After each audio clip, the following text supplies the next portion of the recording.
I visited the state institutions for the mentally retarded, and I think particularly at Willowbrook that we have a situation that borders on a snake pit, and that the children live in filth. I think all of us are at fault, and I think it's just it's long overdue that something be done about it. How long have you been at Willowbrook? 18 years. How is it living on the ward that you live? Disgrace. The attendants are trying their best, but the staff is just too small to do anything more than just try and keep the place clean. When there's only one person to take care of 30 or 40, nothing good can possibly happen. No rehabilitation, no training, nothing. The attendants are as much the victim of the conditions here as the patients are.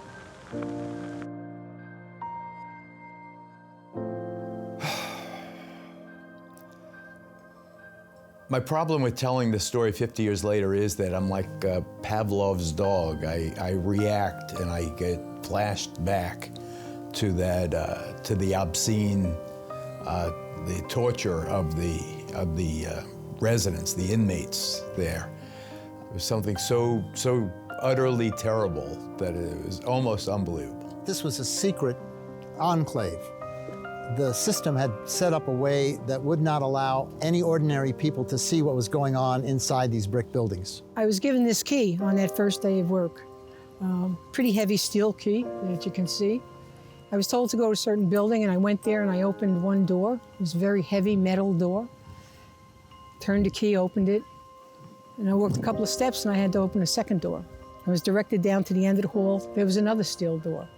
At 19 years of age, I basically said to myself, what have I gotten myself into? Who is locked behind 3 steel doors? Pushed the door open, and when I walked in, on the other side of the door were 40 toddlers. And why in God's name were they locked behind 3 steel doors? When I applied for my job, I was really never taken to any of the wards. They just accepted my application and they told me when I would start. And then I went to Building 6, which was my building. And the building supervisor opened the door to the day room, and there was the chaos. You have no idea what was inside, no idea the savagery, the squalor, the illness, the infectiousness, the violence that was just the norm every day. It had a stink to it that got into your clothes and into your skin. How unattended, it was hell on earth. Why would you continue to allow people to share bathrooms with no doors on the stalls when you know 100% of them get hepatitis within 6 months of entering, and when the incidence of intestinal parasites and worms was incredibly high? When I used to give out cookies and candy, I used to throw it on the floor, and they would all get down and grab it. And I never told nobody that. It happened. It happened. Mind you, this is only 50 years ago. We're not talking about the dark ages. We are still responsible. We're not talking about great-grandparents and, ancient history. This is our world, our universe. This happened in our universe on our watch. It's mind-blowing. Well, Willowbrook has a long history, obviously, on this site. It actually was first chartered 75 years ago, And in the charter, it was described as a school for the education of what they then termed mental defectives. What we now would say probably would be people with intellectual or developmental disabilities.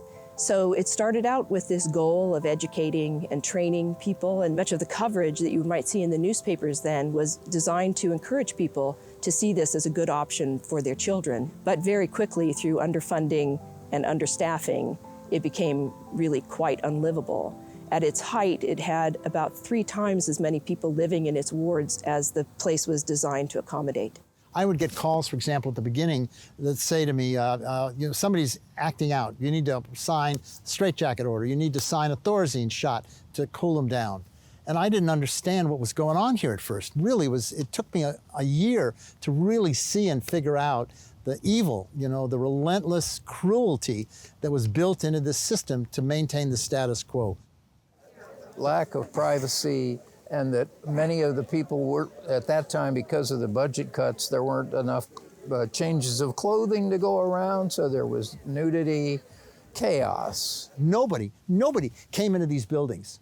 Not the director of this place, nobody came into those buildings. They were sealed off, as coffins. They were living coffins for devalued people.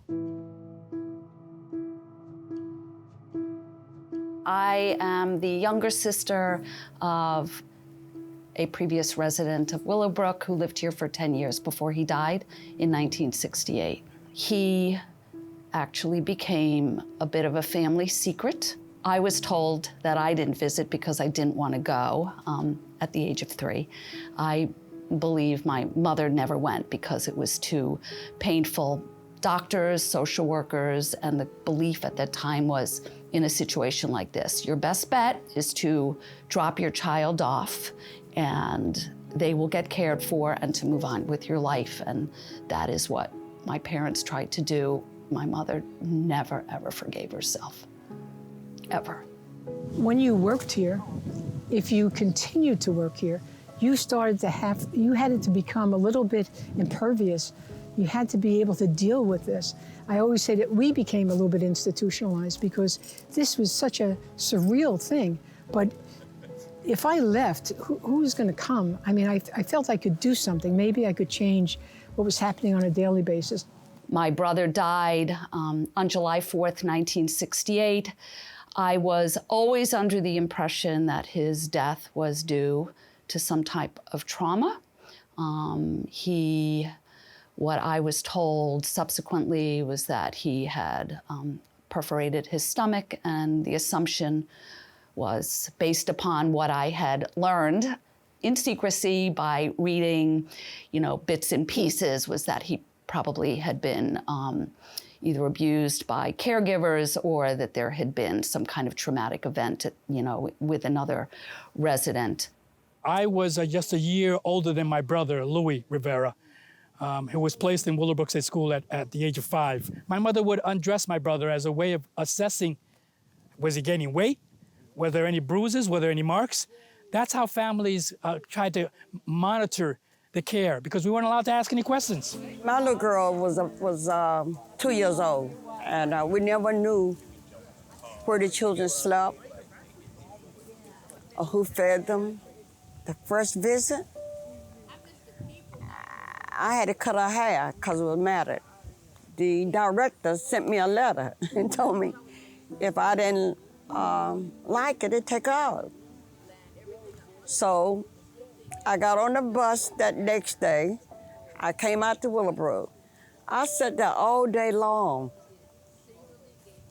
until about 4 o'clock. Secretary said, "We're closing now, you got to leave." I said, "I'm not going in the place."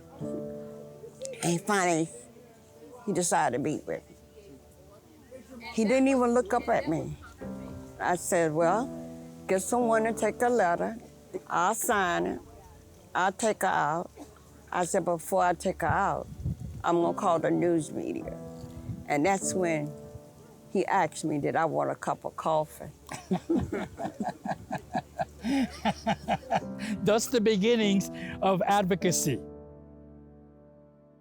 Before Geraldo Rivera's exposé, there was a young reporter, Jane Curtin, who went to Willowbrook and actually did a series of articles exposing the conditions, she was joined by Eric Artz, who was a photojournalist who took some powerful photographs of the horrific conditions there. So Jane really was the first to really bring public awareness to what was happening at Willowbrook. I got to know then Mike Wilkins and Bill Bronston. They contacted me and told me that there was something that I should see, that they thought that I would be able to write about it. And they had faith, I think, in my perspective on things. They walked me through the front door. I mean, I was with people who were taking chances, but there had been no prior exposure, so there were no alarm bells. So it was just three people going through the front door. Nobody really believed it. When Jane Curtin did her articles in the Staten Island Advance, there were a couple of still photos, but still nobody believed it. And we were being denounced from pulpits and other politicians not believing us, and they were thinking we were just radicals bad-mouthing an institution that was doing its best. The first thing I began to do was to bring the families inside to show them why their kids were being destroyed, why every time they come, their kid would be more and more damaged, more and more injured. Bill Bronston and I quickly observed and concluded that the most progressive element in that institution was the parents. That led to meetings where I began to set up seminars for the families in order to understand why they had to get their kids out of here. The parents got involved, they got organized, they got confident because their meetings were really big. We had a meeting of one Sunday with a large group of parents. The director, Dr. Jack Hammond, was invited. He was asked to take a public stand against the conditions where there weren't enough clothes, there wasn't enough staff. He refused. He said, "I've been in this business for a long time and it won't work." They ejected him from the meeting at that point. That was a Sunday, and that following Monday, there was a memorandum circulated through the institution saying that no employee was allowed to attend a meeting of the parents' organization. But the next Sunday, I did attend, and so did Bill. And then we were promptly given our pink slips.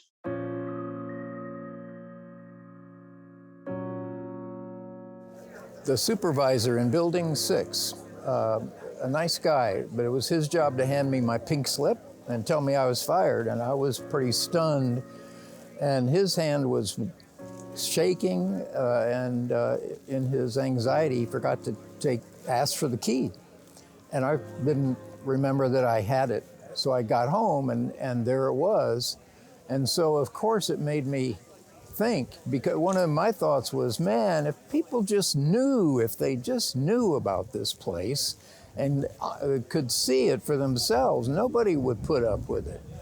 And so I slept on it, and the next day I called Geraldo, who I happen to know him from before. Well, Mike called me at one point and said that he had just been fired from Willowbrook. And I said, "What's Willowbrook?" It sounded so nice, that lyrical name, the Willowbrook. I thought it was like a country club. He said he had just been fired and that the conditions there were so appalling that he thought it would be a great story for us to tell. And I listened. I had no experience at all with either institutions or with the developmentally disabled. So I was utterly unprepared for the reality of Willowbrook. I was horrified. I was appalled. It was beyond belief how horrible it was, how filthy it was. It was hell on earth. It was really. I mean, I was an experienced person, very urban, very savvy, did all kinds of, drug abuse stories, and I was a tough guy.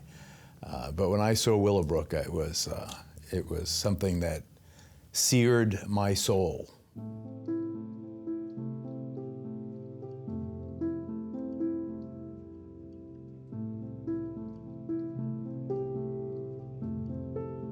administrators had a cold or academic excusing in a way as thinking that we were naive, that there was something that we were missing.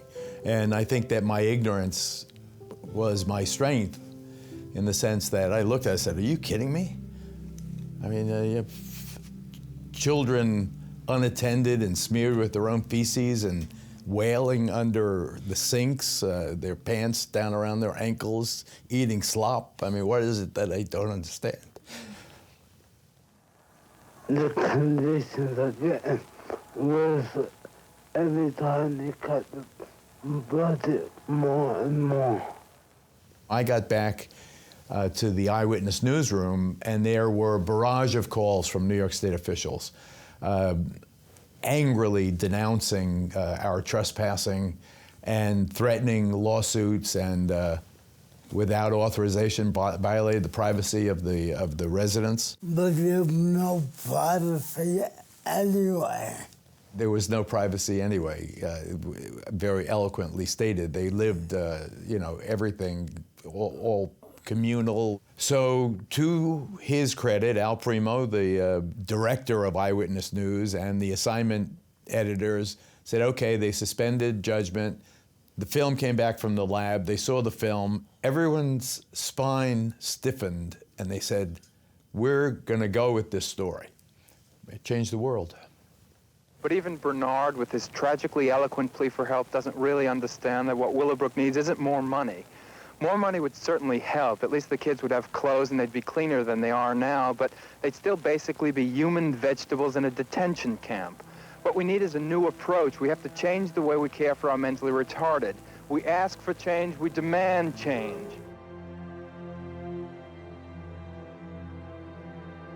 The question was, what was the solution to this place? They wanted to fix it, of course.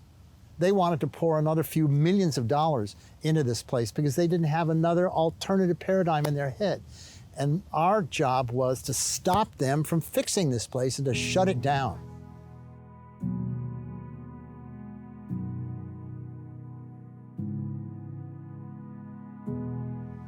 We went into the federal court in order to try and get an emergency intervention. The lawyers brought in the top leaders in the United States to talk about what quality services for people with special needs look like. Their testimony was just amazing. It was the first time that the reality of habilitation services, of individualized developmental services, was articulated in a court situation. And so as the trial went on, finally, the judge decided to get up off of his bench and come and take a look.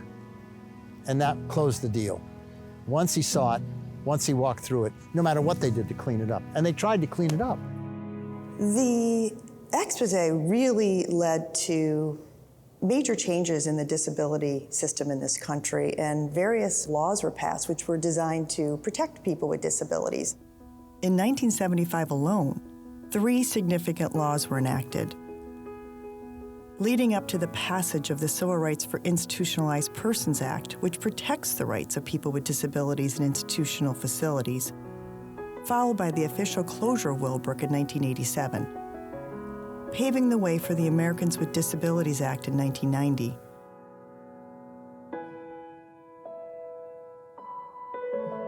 Did I take you back into Willowbrook? I never went back. You never went back, yeah. I wish that I never did.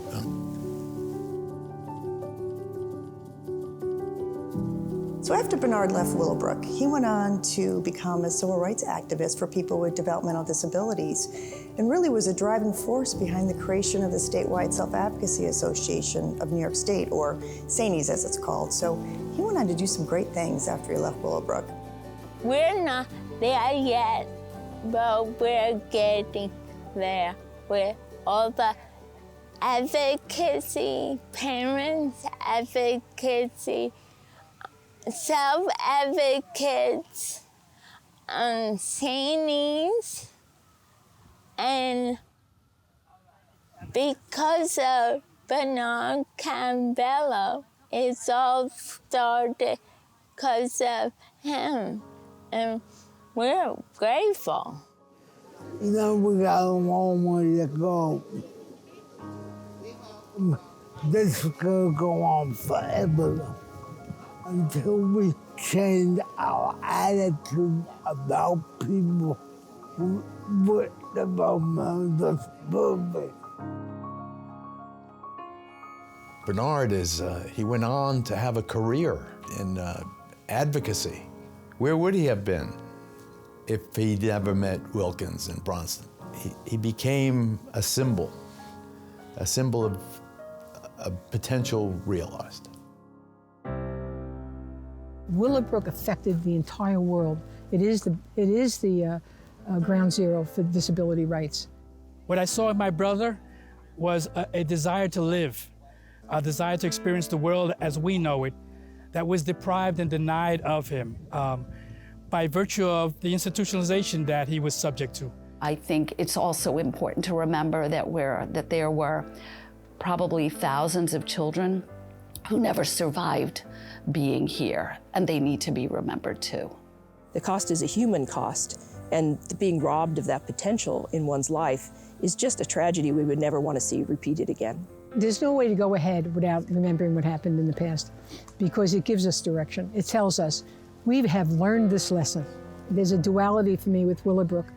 I think back about some of the saddest things that I saw here, and then I think about the fact that this little boy, Josh, that learned to walk when he was 8 only because there was no one helping him, that he took his first steps to me. And when you grow up in an institution, we stunt that curiosity.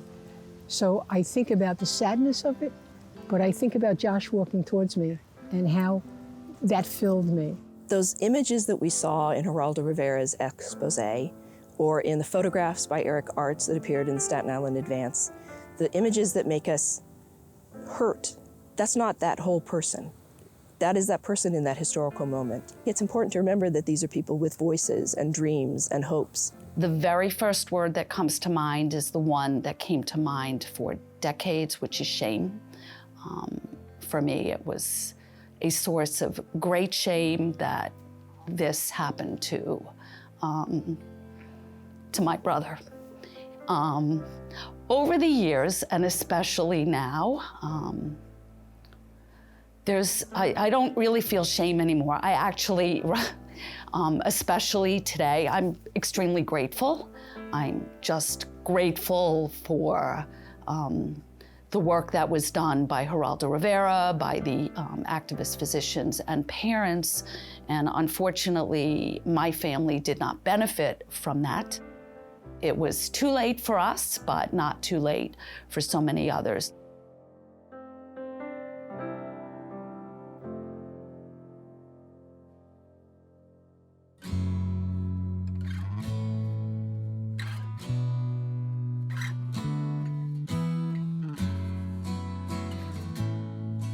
When the doctors called me 50 years ago to tell me of this expose that needed airing on television, Jane Curtin's fine work at the Advance, to advance that story, of course I had no idea that 50 years later, 35 years after the closing of this terrible institution, we would be gathered here celebrating the progress, guarding against deterioration and budget cuts and so forth. But the world has changed for the developmentally disabled. They have come out of the shadows.